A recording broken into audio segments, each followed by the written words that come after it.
Bismillahirrahmanirrahim.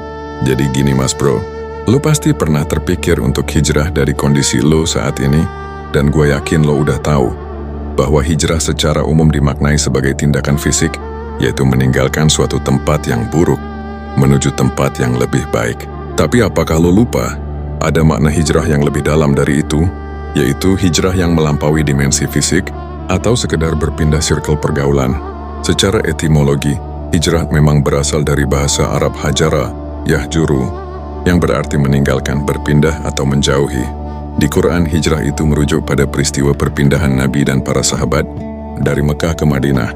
Ayat-ayat Al-Quran sendiri, seperti pada surah An-Nisa surat keempat ayat 97, menekankan bahwa hijrah adalah suatu kewajiban bagi setiap orang beriman yang berada di lingkungan yang tidak kondusif, tidak memungkinkan mereka untuk menjalankan hidup secara Islami. Lagi pula dalam pandangan beberapa ulama sufi, hijrah itu sebenarnya lebih bersifat batiniah.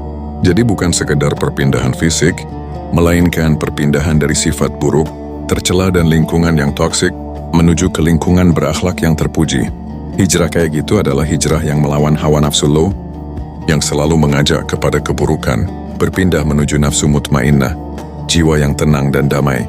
Hijrah itu seketika ketika kesadaran diri bangkit.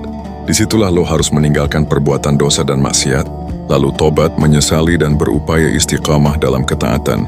Nah, sebenarnya yang memberatkan itu adalah memindahkan fokus hati yang semula dalam keterikatan duniawi, seperti harta, jabatan, cinta nafsu yang toksik, kenyamanan semu menuju realitas cinta pada kebenaran dan kebaikan. Itulah hijrah sebagai perjalanan spiritual. Dan hijrah itu tuh esensinya memang perjalanan hati dari diri yang ego menuju keesaan Allah, melepas semua kemelekatan, identitas, atribut dunia, hingga nggak ada lagi penghambaan diri kepada selain Allah.